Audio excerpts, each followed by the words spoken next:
Nós vamos abrir nossas Bíblias em Romanos, no capítulo 5. Hoje nós vamos estudar a segunda metade do capítulo, a partir do verso 12. Romanos 5, 12, e vamos ler até o final do capítulo, verso 21, e esse será o texto da nossa meditação nessa manhã. Leamos, pois, essa bendita palavra do Senhor. Portanto, assim como por um só homem entrou o pecado no mundo, e pelo pecado a morte, assim também a morte passou a todos os homens, porque todos pecaram. Porque até o regime da lei havia pecado no mundo, mas o pecado não é levado em conta quando não há lei. Entretanto, reinou a morte desde Adão até Moisés, mesmo sobre aqueles que não pecaram à semelhança da transgressão de Adão, o qual prefigurava aquele que havia de vir. Todavia, não é assim o dom gratuito como a ofensa, porque se pela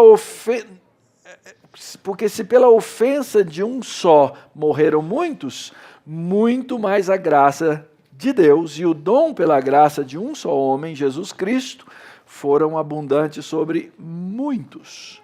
O dom, entretanto, não é como no caso em que somente um pecou, porque o julgamento derivou de uma só ofensa para a condenação. Mas a graça transcorre de muitas ofensas para a justificação. Se pela ofensa de um e por meio de um só reinou a morte, muito mais os que recebem a abundância da graça e o dom da justiça reinarão em vida por meio de um só, a saber, Jesus Cristo. Pois assim como por uma só ofensa veio o juízo sobre todos os homens para a condenação, assim também por um só ato de justiça veio a graça sobre todos os homens para a justificação que dá vida. Porque, como pela desobediência de um só homem, muitos se tornaram pecadores, assim também, por meio da obediência de um só, muitos se tornarão justos. Sobreveio a lei para que avultasse a ofensa, mas onde abundou o pecado, superabundou a graça, a fim de que, como o pecado reinou pela morte, assim também reinasse a graça pela justiça para a vida eterna, mediante Jesus Cristo, o nosso Senhor. Oremos mais uma vez.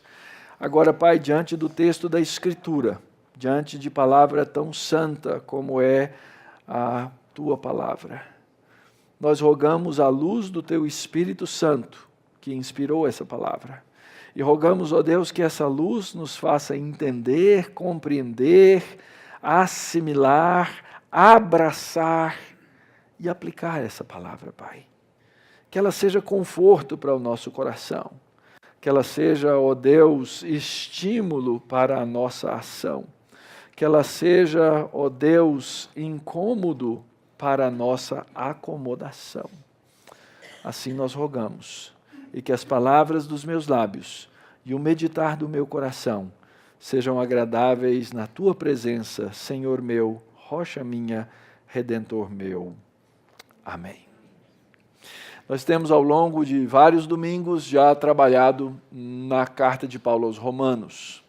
Rapidamente, apenas lembrando as grandes divisões da carta até esse ponto, nós vimos que Paulo tem a intenção de ir a Roma, compartilhar com os irmãos do Evangelho, e que ele tem uma intenção missionária que envolve fazer da igreja de Roma um ponto de apoio e um ponto de sustento para o ministério que ele pretende desenvolver, chegando até a Espanha com esse evangelho, como vamos ver no final da carta. Paulo não conhece a igreja, ele conhecia algumas pessoas da igreja, então ele se apresenta, ele apresenta a sua relação com o evangelho, ele rebate conversas de mídias sociais da época, né, que falavam mal dele, falavam que ele era alguém que detratava o evangelho, ou que ele era um espião dos judeus, e os judeus falavam que ele era um deturpador da lei. Quer dizer, Paulo era alguém altamente falado, e Paulo então resolve se apresentar aos irmãos para mostrar inclusive as suas credenciais apostólicas. E aí Paulo então começa a desenvolver o tema dessa carta, ou os temas dessa carta, mostrando que todos os homens precisam do evangelho, sejam aqueles que são incrédulos e que não aceitam nada a respeito de Deus, como os próprios judeus que eram conhecedores da lei e eram religiosos, mas eles só poderiam ser salvos pela graça. Ou seja, todos os homens, toda a humanidade está encerrada debaixo de uma mesma condenação, de uma mesma ira de Deus por causa do seu pecado. E todos recebem então o salário do pecado, que é a morte. Paulo então diz, e agora de maneira muito específica, apontando para o seu ouvinte, para o seu público israelita, que, na verdade, ninguém podia contar vantagem. Nem Abraão podia contar vantagem, é o tema do capítulo 4. Porque todos eles, tanto Abraão quanto os descendentes de Abraão, ou qualquer outro que pode ser chamado de crente, na verdade é salvo por meio da fé, de uma justiça que é creditada na conta de homens pecadores, para que eles possam ser salvos. Eles estavam em débito, de maneira que eles não poderiam de maneira nenhuma pagar. A única coisa que eles podiam dar no lugar do pecado que eles tinham era a sua própria vida, e eles terminariam aonde? Na morte. Então essa é uma das figuras essenciais da Escritura, que nos mostram que nós precisamos do crédito da justiça de Cristo. E quando chegamos aqui no capítulo 5, o apóstolo Paulo então assume que já entendemos essa justiça, e ele começa a nos falar o que é que nós já recebemos. E domingo passado, então, nós vimos que, uma vez justificados, versículo 1 do capítulo, e essa justificação foi mediante a fé, o que é que nós temos agora? Temos paz com Deus, temos acesso ao trono do Senhor, e estamos firmes nessa convicção daquilo que Deus vai fazer e daquilo que Ele vai nos dar. Quando nós chegamos no verso 12, que é onde começa, ele começa com a expressão portanto. Então, ele obviamente está dando uma continuidade para dar uma explicação em cima do argumento ou dos argumentos anteriores que ele vinha desenvolvendo. E ele diz assim: portanto, assim como por um só homem. E é óbvio que aí Paulo está se referindo a quem? Ao chamado primeiro Adão. Aquele Adão original, aquele Adão de quem toda a raça humana se desenvolveu, aquele Adão que é pai de todos nós, porque todos nós somos semente e descendência de Adão. Portanto, assim como por esse primeiro Adão, e ele vai desenvolver ao longo do texto um argumento de comparação entre um primeiro Adão e um segundo Adão. O primeiro Adão representava a raça, e ele vai apresentar um novo Adão que vai nos representar, ou que vai representar novamente a raça. Então nós vamos ver esse texto dividido naquilo que eu acredito seja o andamento natural dele, quando Paulo nos expõe a carreira do primeiro Adão, o que ele fez, a carreira do segundo Adão, comparando com o primeiro, e depois a carreira do segundo Adão, mostrando no que um e o outro são iguais. Okay? Então essa vai ser a nossa divisão nessa manhã para tentarmos entender esse texto. Qual é a carreira do primeiro Adão? Qual é o caminho do primeiro Adão? O que é que aconteceu na história desse primeiro indivíduo criado à imagem e semelhança de Deus, que nos trouxe ou trouxe a humanidade até o ponto no qual ela se encontrava? Muito bem. Carreira do primeiro Adão. Olha só como é que o texto começa. Portanto, assim como por um só homem entrou o pecado no mundo. Antes daquilo que nós reconhecemos na Escritura, no capítulo 3, como queda, não havia no âmbito da criação, conforme nós, no âmbito da criação material, por assim dizer, do mundo material, não havia ainda o pecado presente. A gente sabe que havia pecado no mundo angelical. Tanto é que a Escritura diz que a serpente aparece no jardim, e essa serpente representa Satanás, e ela, obviamente, já está em rebeldia contra Deus. Mas o primeiro homem e a sua esposa, no caso, no Jardim do Éden, eles não conheciam o pecado. O pecado não havia ainda feito o seu caminho no mundo. E esse primeiro homem, Adão, pai de toda a raça humana, pai de todos os seres humanos, porque todos procedem dele, ele peca. E por meio do pecado desse primeiro homem, o pecado entra no mundo. Ora, com a entrada do pecado, cumpre-se a palavra de Deus. E aí vem a segunda parte, a morte entra no mundo por causa do pecado. Ele diz assim como por um só homem entrou o pecado no mundo, e pelo pecado a morte. Nós precisamos lembrar de novo da narrativa de Gênesis. Deus havia dito a Adão que se ele pecasse, o que ia acontecer? Certamente ele morreria. Qual era o pecado? Era a desobediência à vontade de Deus, que havia dito no capítulo 2 que o homem não comesse da árvore do conhecimento do bem e do mal. E assim, o homem peca, e quando ele peca, a morte entra no mundo, tanto é que lá no capítulo 3, a partir do versículo 19, Deus diz, você vai morrer, você é pó e você vai voltar. E aí o apóstolo Paulo termina essa primeira parte dizendo que a morte alcança toda a raça. Observe bem, assim também a morte passou a todos os homens, porque todos pecaram. E é muito importante entender o que é que Paulo quer dizer aqui com todos pecaram. E aqui nós entramos num conceito bíblico muito importante, que é o conceito bíblico de representação federal. Mas pastor, que negócio de federal é esse? O que é isso? A gente não gosta muito de governo federal, fala sério. É o que a gente tem ouvido muito ultimamente, não é? O que é esse governo federal que nós temos? É o governo da nação, não é? Por quê? Porque o nosso país se chama República Federativa do Brasil. Da onde vem essa ideia de federativo? Ora, essa palavra vem de uma palavra no latim que significa pacto.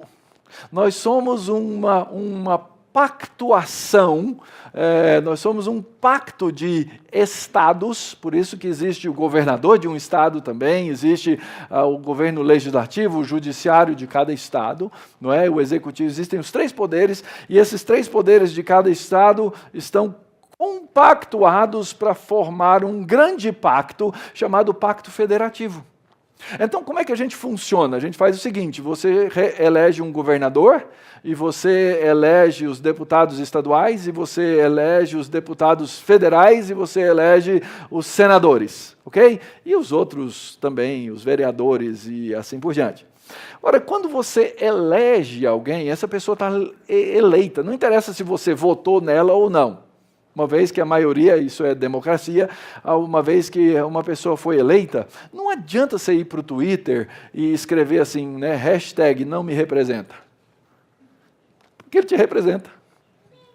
Ele te representa, ele está eleito para essa representação. Então, quando o deputado vai lá e fala uma baita bobagem, você votou ou não nele, ele te representa. Ele toma ações em seu nome. Assim como o presidente toma ações em seu nome. É óbvio que nós temos supostamente mecanismos constitucionais nos quais nós poderíamos eliminar esses representantes. mas eles só podem ser tirados desse mandato deles quando? Quando esses mecanismos são acionados. Então nós tínhamos uma presidente e essa presidente foi tirada do seu mandato. Ela parou de representar e teve que entrar outro. É complicado isso, mas é assim. E eu fico perguntando por que nós desenvolvemos leis dessa maneira. Sabe por quê? Porque nós fomos criados seres pactuais. E Deus, quando criou o homem, à sua imagem, conforme a semelhança dele, criou esse homem numa condição representativa dele mesmo e numa condição representativa de toda a raça. Então, quando o apóstolo Paulo diz assim, todos pecaram, ele não está dizendo que cada um pecou individualmente. Ele está dizendo que lá em Adão, nosso primeiro representante, todos nós caímos debaixo do pecado. Todos nós pecamos em Adão. E é porque nós pecamos em Adão que nós caímos debaixo da ira de Deus. E aí então, toda a raça humana, a partir daquele momento, está debaixo dessa ira de Deus. Toda ela. Todo aquele que for descendente de Adão encontra-se nessa situação que é, de certa forma, definitiva, porque todos estão encerrados debaixo desse pecado. Todos nós estamos em Adão. E desde a queda, nós agora representados por ele, todos que nascem a partir de então, que é toda a raça humana, nasce em pecado. É por isso que depois Davi vai dizer, em pecado eu nasci, em pecado me concebeu a minha mãe. Nós nascemos já pecadores, e é por isso que nós pecamos. Não é o contrário. Você não é pecador porque você peca. Já pararam para prestar atenção nisso? Você é pecador porque você peca, porque você já nasce exatamente num estado de morte e de pecado. Então esse é o primeiro argumento do apóstolo Paulo, dividido em 3 partes, mostrando a carreira, o que aconteceu com o primeiro Adão. Ele peca, o pecado entra, a morte chega no mundo, a morte alcança a toda a raça. Depois o apóstolo Paulo vai desenvolver um breve argumento no versículo 13, mostrando como esse pecado é presente, dizendo que eu não preciso da lei para saber que eu sou pecador. É interessante isso, ele diz no versículo 13, porque até o regime da lei havia pecado no mundo.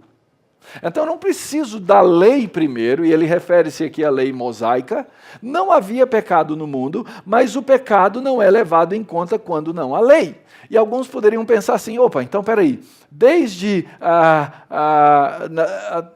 antes do regime da lei, antes de Moisés então, podia pecar, mas isso não entrava na conta? Não, não é esse o argumento.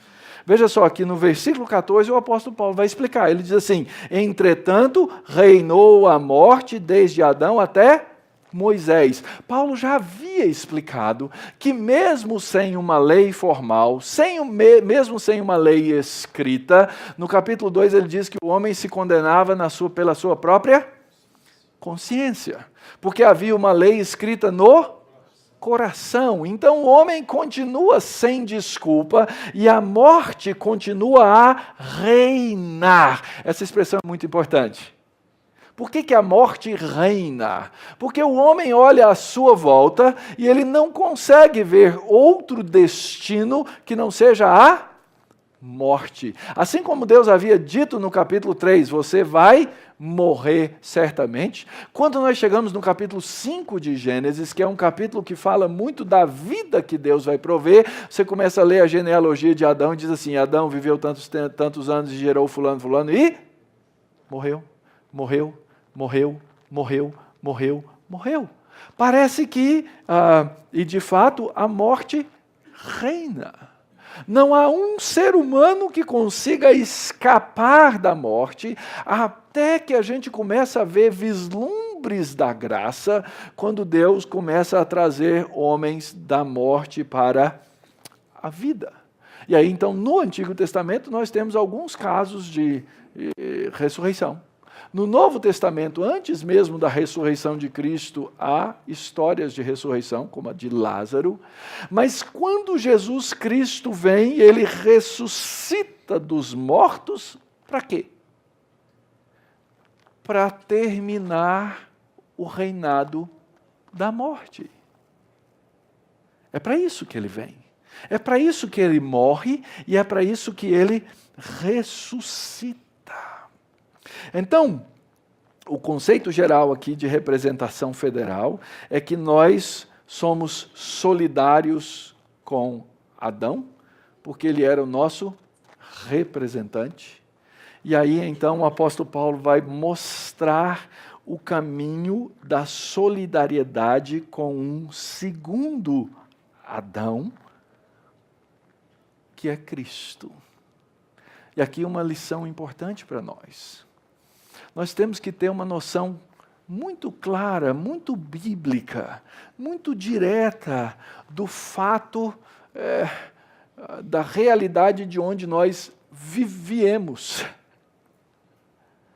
Nós somos esses que são filhos de Adão. E aqui a gente pode ir para caminhos diferentes. E eu vejo muito isso na nossa vida, mesmo depois de crentes. A gente peca e fala assim, mas também, né? Eu sou humano. Eu sou humano. E humanos a gente sabe, errar é humano, persistir é... Não vou falar. Mas o fato é que nós usamos a nossa humanidade como uma desculpa para ficar no pecado. E você não deve fazer isso. Então, a primeira coisa, você deve reconhecer de onde você veio, mas depois você vai precisar saber quem você foi feito. Por quê? Porque o apóstolo, ele já disse no versículo 11, que por meio de Jesus Cristo, nós já recebemos a reconciliação com Deus, e isso é o que importa. Isso é o que deve ser o nosso foco. Nós já fomos reconciliados com Deus, e como nós lemos na carta aos Efésios, nós fomos feitos uma nova criatura, e feitos nova criatura, fomos feitos para andar nas obras que Deus de antemão preparou para que nós nelas andássemos.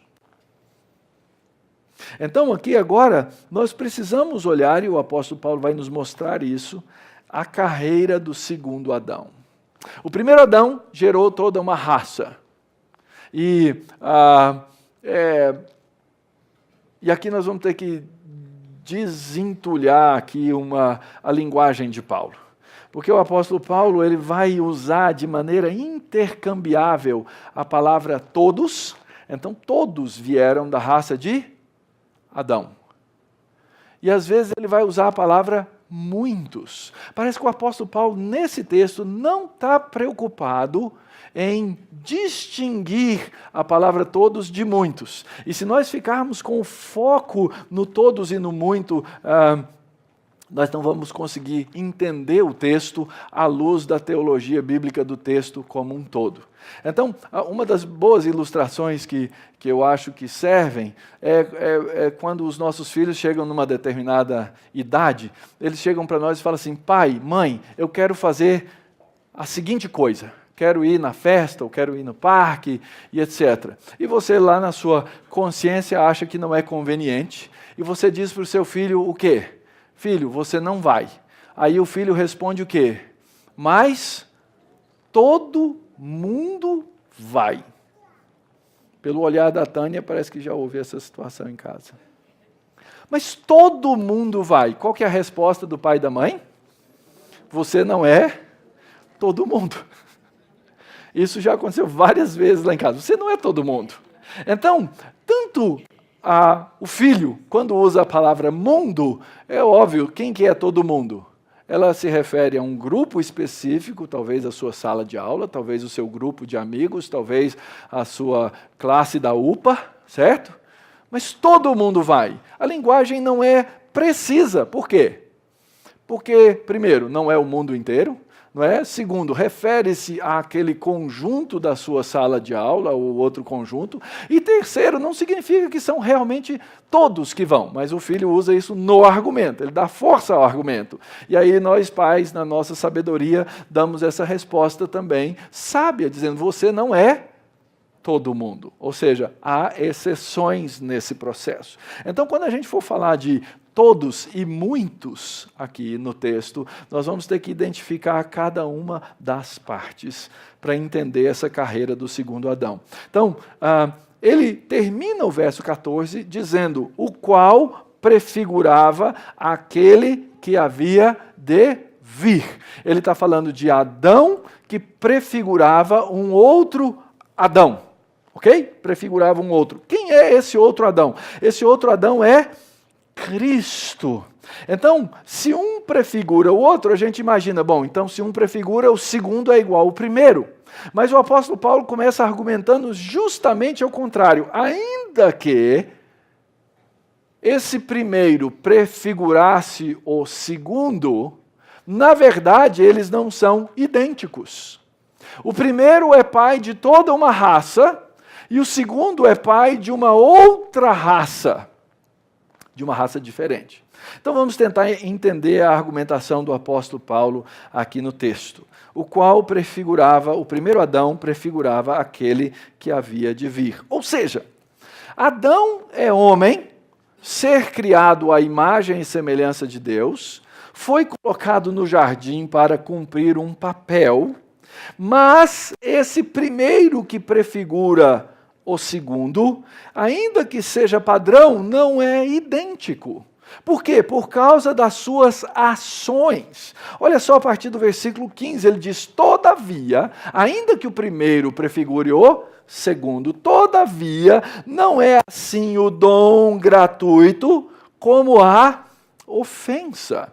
E o apóstolo Paulo então começa a traçar as diferenças entre esse primeiro Adão e esse segundo Adão. Olha só os argumentos do apóstolo Paulo. Ele diz primeiro, a ofensa vem de um só, mas existe um dom gratuito. Então, no segundo Adão é dom, é presente, é graça. E aquilo que o segundo Adão obtém, ele obtém por meio de sacrifício. Só que o primeiro, ele comete uma ofensa. Então, assim como o segundo trabalha com graça, o primeiro ofende a Deus. O segundo não ofende a Deus. Assim como o segundo faz um sacrifício, em contraste, o primeiro cometeu a ofensa para a sua autogratificação. O primeiro desobedece, o segundo obedece. O primeiro não se submete, o segundo é absolutamente submisso. O primeiro disse, eu quero fazer a minha vontade, eu quero ser igual a Deus. O segundo faz o quê? Seja feita a tua vontade. Ele se submete, ele se sacrifica. Ele age por graça, ele age por amor aos outros, ele age por amor ao Pai, ao contrário do primeiro, que agiu por amor a si mesmo, que não prezou as coisas que lhes haviam sido dadas pelo Pai. E quando esse primeiro Adão faz essas coisas, ele traz morte. Quando o segundo Adão faz o que faz, ele traz vida. E é interessante que isso envolve inclusive a parte física. Vida espiritual, mas também a promessa de uma ressurreição, de vencer a morte. O primeiro traz condenação, o segundo traz justificação. Essa é a doutrina central do Evangelho, queridos. central do Evangelho. A justificação pela fé. Quem não entende, quem não desenvolve, quem não estuda a doutrina da justificação pela fé, tem uma tendência em cair em extremos terríveis. E nós vamos ver isso bem no finalzinho. O primeiro trouxe o reino da morte. O segundo trouxe o reino da vida, o reinado da vida. Ele vence sobre a morte. Paulo pergunta: onde está a morte? A tua vitória. Você não é mais vencedora. Ou seja, o segundo Adão traz muito mais coisas e benefícios do que esse primeiro Adão. Ainda que o primeiro prefigurasse. Então, ele diz, não é assim o dom gratuito como a ofensa. Por quê? Aqui que vem o muitos e o todos, não é? Porque se pela ofensa de um só morreram muitos, muitos aqui significa o quê? Todos morreram. Todos estão aqui representados. Então, eu não tenho autorização do apóstolo Paulo, nem do Espírito Santo, nem de Deus para fazer isso, mas diante da interpretação da Escritura, a gente pode entender que esses muitos que morreram foram todos. Então, se pela ofensa de um só morreram todos, muito mais pela graça de Deus e o dom pela graça de um só homem, Jesus Cristo, foram abundantes sobre muitos. E aqui muitos significa muitos, não todos. Percebem? Nós temos que entender a Escritura à luz do seu todo. E o argumento para dizer que esses muitos aqui são todos, está no próprio apóstolo Paulo. Aonde? Quando ele diz que todos estão mortos. Ele já havia dito isso na própria carta. Então, eu não tenho por que lutar contra a interpretação do apóstolo Paulo, ainda que essas expressões sejam difíceis, não é? Mas se nós não entendermos desse jeito, nós vamos cair em alguns extremos estranhos, como, por exemplo, o universalismo. O universalismo é consequência de uma má interpretação de um texto como esse. Não, se então a morte entrou para todos, então quando Cristo veio e morreu, ele morreu por todos. Ou, quem sabe, uma versão que a gente não chama de universalismo, mas que pode levar, que é o conceito ou a ideia que o sacrifício de Cristo, ele foi feito por todos os homens. Agora basta esse homem fazer o quê? Ter fé. E aí, na teologia, a gente tem vários nomes para isso, não é? Na graça preveniente, Júnior, é uma das ideias, né? Universalismo hipotético, ou seja, vai ter nomes para isso, ok? Mas nós precisamos tomar muito cuidado na maneira como nós interpretamos o texto da Escritura. Então, a carreira do segundo Adão é diferente da carreira do primeiro Adão, em que pesem as semelhanças entre o primeiro Adão e o segundo Adão. O primeiro Adão é representante da raça humana como um todo. O segundo Adão, ele é representante de uma raça eleita. Ele é o novo homem que cria uma nova criatura. Quem é essa nova criatura? A igreja do Senhor Jesus Cristo. A igreja do Senhor Jesus Cristo. Não é universalismo de maneira nenhuma. Por quê? Porque quando nós recebemos o dom da fé, nós somos unidos com Cristo por essa fé, e tudo aquilo que é verdade a respeito de Jesus torna-se verdade para nós. Assim como tudo que é verdade a respeito de Adão é verdade a respeito do homem. Assim como Adão pecou, todos pecaram. Assim como Adão morreu, todos morreram.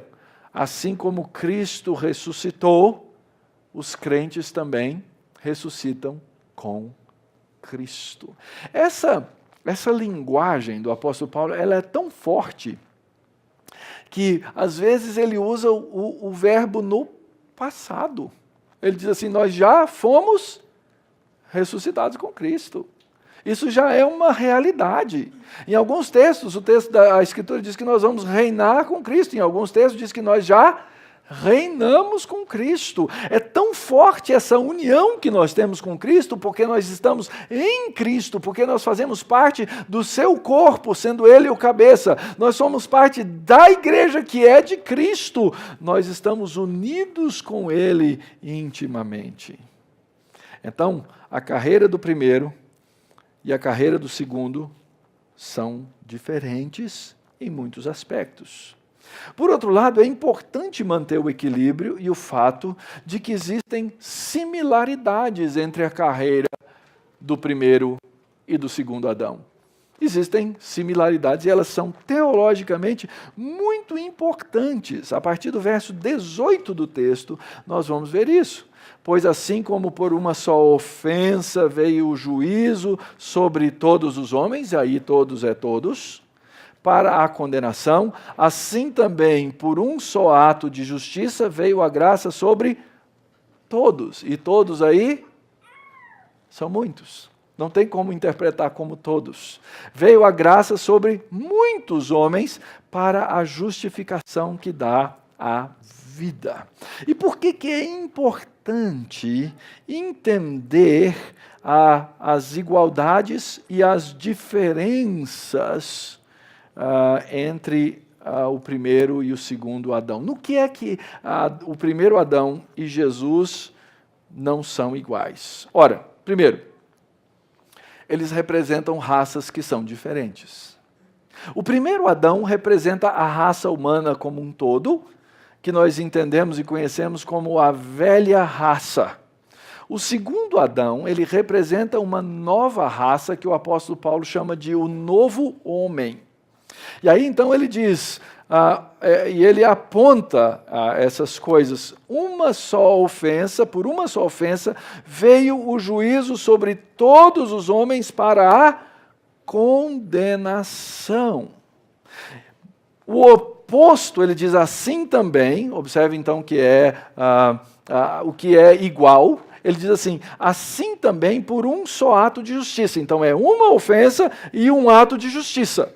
Uma ofensa trouxe a morte e o juízo sobre todos, mas um ato de justiça trouxe a graça sobre os homens para a justificação que dá a vida. Onde é que está o contraste aqui? E a explicação, de certa forma, é muito simples. Matar é fácil, gente. Aliás, qualquer um de nós tem o potencial de matar, não é? Ressuscita alguém. Traz alguém da morte para a vida. Condenar é fácil. Trazer justiça perfeita, nós não conseguimos. Aliás, nós só nos embaralhamos nessas coisas, né? Nós ficamos criando os nossos sistemas judiciais, né? Os nossos sistemas penais, e a gente vê que nos nossos sistemas a gente acaba fazendo o quê? A gente piora as coisas. A gente chama aquele principal meio de justiça humana que nós temos, que é a condenação, e a cadeia é fábrica de quê? Criminoso. A gente não diz isso. Porque a gente pega um indivíduo que está mais ou menos, né, que é condenado, e a gente coloca numa piscina de outros que ensinam para ele a serem piores. É difícil você ver, existem, não estou dizendo que não existe, mas é difícil você ver caso de gente que passa pelo sistema penal das nações e que sai do outro lado como? Melhor, que sai resgatado de fato. É muito difícil. Por quê? Porque condenar e matar, qualquer um pode. Inclusive, nós recebemos isso do nosso primeiro pai Adão e dos seus filhos. Lembra qual é a segunda narrativa logo depois da queda? Um assassinato. Nós herdamos a condição de assassinos e de não conseguir trazer vida. Então, assim também, por um só ato de justiça, veio a graça de Deus sobre todos os homens. Para quê? Para uma justiça que dá a vida. Porque, como pela desobediência de um só homem, muitos se tornaram, ou todos se tornaram pecadores, assim também, por meio da obediência de um só, muitos se tornarão justos. Essa segunda parte a gente não conseguia pensar. E aqui vem outra similaridade. É por isso que esse segundo Adão precisava ser verdadeiramente homem. E ao mesmo tempo precisava ser verdadeiramente Deus. Se Jesus Cristo ou qualquer pessoa fosse concebido de um homem e uma mulher, simplesmente, ele nasceria como? Em pecado. É por isso que a doutrina do nascimento virginal de Cristo é tão importante, tão verdadeira, tão séria. Que ele veio verdadeiramente de uma mulher, mas ele foi gerado por obra do Espírito Santo para que ele não fosse idêntico ao primeiro Adão depois da queda. E assim como o primeiro Adão foi sobrenaturalmente feito por Deus, o segundo Adão também foi feito de maneira sobrenatural, gerado de mulher, porém pelo Espírito Santo. Percebem a beleza, a cristalinidade da doutrina da Escritura? Verdadeiramente Deus e verdadeiramente homem. Algumas pessoas ficam perturbadas com isso, falam, gente, mas isso é muito milagre, né? Isso é muito místico, isso é muito fora. Gente, a criação do primeiro homem também. É toda ela sobrenatural. Nós aqui no nosso século, depois de nos acomodar às teorias científicas, tentamos achar explicação natural para todas as coisas. Para a origem da vida, para a formação do homem e assim por diante. Mas a criação do mundo e a criação do primeiro homem e a criação da primeira mulher é uma criação sobrenatural. Assim como a primeira é sobrenatural, a segunda do segundo Adão também é sobrenatural. E é por isso que essa doutrina nos é tão preciosa. E nós não podemos esquecer da doutrina da palavra de Deus. E o apóstolo Paulo encerra, então, o seu argumento falando mais uma vez da própria lei. Ele vai dizer no verso 20, sobreveio a lei para que avultasse a ofensa, mas onde abundou o pecado, superabundou a graça, a fim de que como o pecado reinou pela morte, assim também reinasse a graça pela justiça para a vida eterna, mediante Jesus Cristo, o nosso Senhor. Primeira coisa, precisamos lembrar, antes da lei mosaica, o homem já estava condenado. Ele já nascia morto nos seus delitos e pecados. Aí alguém pergunta assim, mas então para que veio a lei? E o apóstolo Paulo explica, a lei veio para que avultasse a ofensa. Ainda que o homem se condene na sua própria consciência, Deus agora coloca uma lei escrita diante dele e diz assim, cumpre a lei. Está aqui. Aliás, esse é o papo de Deus com Caim, não é não? Lembra da conversa de Deus com Caim? Caim estava de semblante baixo e Deus deu uma explicação simples para ele. Qual foi a explicação de Deus para Caim? Caim, o pecado está diante de você. Vence. Somente nos mostrando que era impossível fazer isso. Então a lei vem para avultar, para mostrar, para ser um espelho da profundidade do nosso estado de pecado e de morte. Em compensação, se o pecado foi abundante, ora, a graça é superabundante. Se por um lado a lei veio para nos mostrar a profundidade da morte na qual nós estávamos enterrados, a graça veio para nos mostrar como o segundo Adão é perfeito. O fim disso é que em Adão o pecado reinou para a morte, mas em Cristo a graça reina para a vida eterna. Nós temos vida em Cristo. Você é capaz de entender isso, irmão?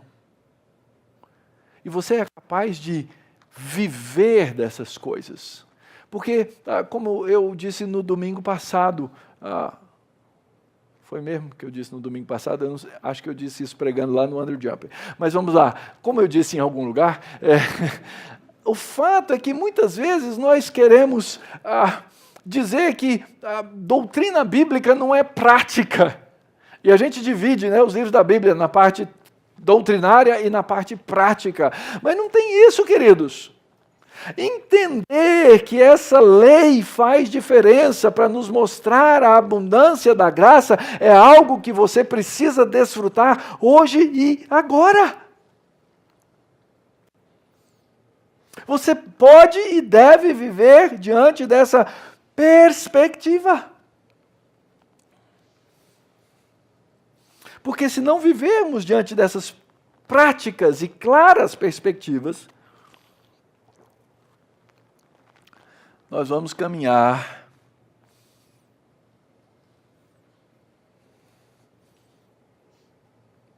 para heresias. Nós vamos caminhar para erros. Nós precisamos mostrar, entender e viver diante dessa realidade. Nós precisamos manter as verdades bíblicas juntas no seu equilíbrio, para não cair em heresias.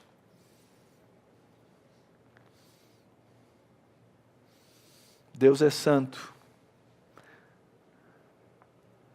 E Deus requer que os nossos pecados sejam punidos. E o Evangelho nos diz: você é pecador, mas existe graça para você. Deus lida com o nosso pecado na pessoa de Cristo.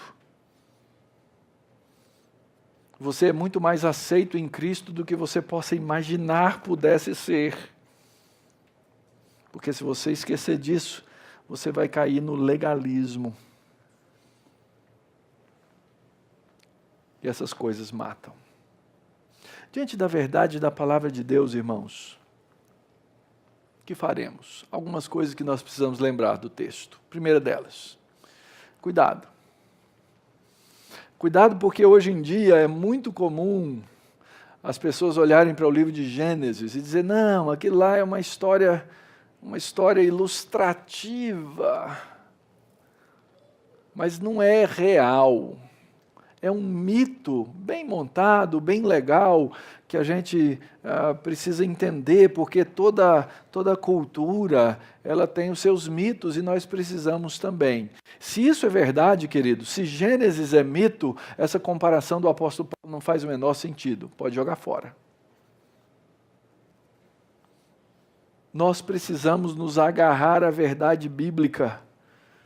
Dou graças a Deus por ter tido a oportunidade de expor o livro de Gênesis para vocês, do começo ao fim, para que nós entendêssemos a história bíblica, porque se o primeiro Adão é mito, o segundo é mito. E nenhum dos dois é. Segunda coisa, cuidado com o universalismo. Cuidado com o universalismo. Porque tem muita gente, essa história de eleição, essa história de predestinação incomoda demais o nosso humanismo. Incomoda demais a nossa vontade de dizer: Deus é injusto, Deus não pode fazer essas coisas, porque eu acho que eu sei alguma coisa, eu acho que eu posso alguma coisa, eu acho que eu posso manipular Deus. Cuidado. Não seja tolo diante da palavra de Deus. Abrace a palavra, submeta-se à palavra, abrace o Evangelho inteiro, abrace o Evangelho completo.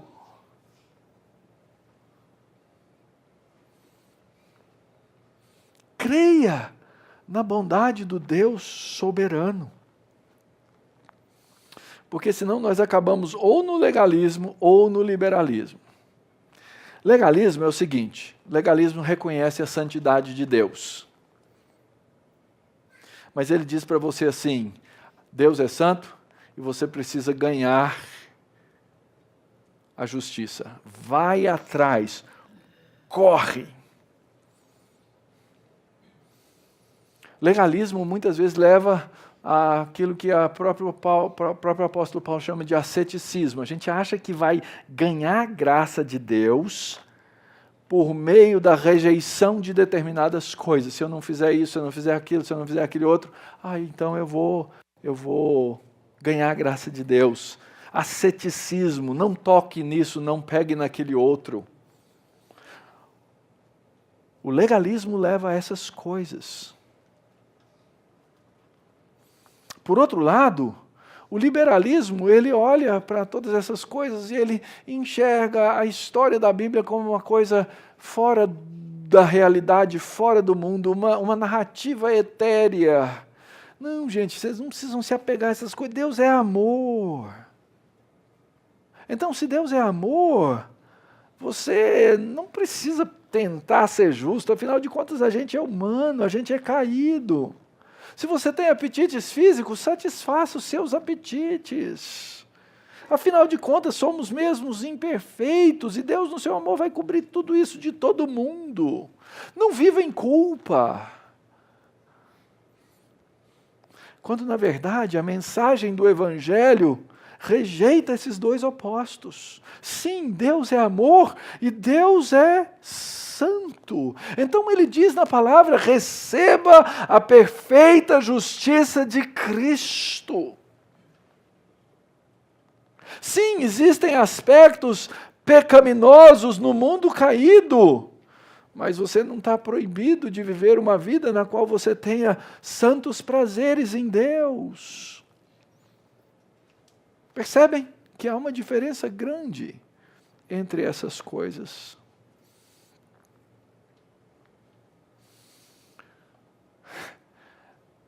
Lembre-se de como você chegou até aqui.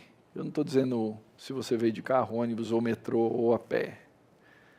Mas como você chegou a ser parte do corpo de Cristo. Se ainda lá na sua cabeça, se ainda lá no seu coração, há um resquício de que você chegou aonde você chegou por causa do seu mérito, hoje é o dia de você jogar isso fora, querido. Joga fora. Não há nenhum mérito em você. Não há nenhuma capacidade em você de crer. Mas foi obra graciosa, dom perfeito, que trouxe você de um zumbi morto para alguém que foi feito nova criatura, para que você pudesse adorar ao Deus verdadeiro e você pudesse cumprir o seu papel como adorador diante de Deus. Você vai pecar, irmão. Eu vou pecar. Por alguma razão, Deus não fez uma obra de santificação completa na minha vida individual. Ele já me olha como santo. Diante dele eu já estou plenamente justificado dos meus pecados. Mas ele manteve de alguma maneira a minha velha natureza aqui dentro. O apóstolo Paulo diz isso. E parece que a razão que ele nos dá isso, e ele vai explicar sobre isso no capítulo 6, ele quer que nós aprendamos uma vida de santidade. E nisso você precisa lembrar, tudo que Cristo tem, você tem. Nós já morremos com Ele, nós já ressuscitamos com Ele, e nós já reinamos e reinaremos com Ele. Aprenda a ser grato pela redenção que você já recebeu. Isso vai te ajudar a olhar para os seus problemas hoje da vida de uma maneira diferente, numa perspectiva diferente, porque você vai olhar para a vida na perspectiva da graça. Toda vez que a gente desanima, todas as vezes que os nossos braços descaem, toda vez que o nosso espírito desfalece, é porque nós não lembramos, não nutrimos e não agradecemos a salvação que temos em Cristo. Nós nos deixamos envolver pelo pecado, e o pecado rouba a alegria da salvação. Lembra da oração de Davi? restitui, me devolve aquilo que o Senhor já tinha dado. Não é essa coisa pentecostal aí do restitui não, tá? Mas restitui-me a alegria da salvação. Então, irmão, essa devia ser uma oração diária que acompanha a nossa confissão de pecados, no qual nós entregamos tudo diante de Cristo, seguida de um rogo, de um pedido a Deus, no qual nós pedimos que Ele nos restitua a alegria da salvação.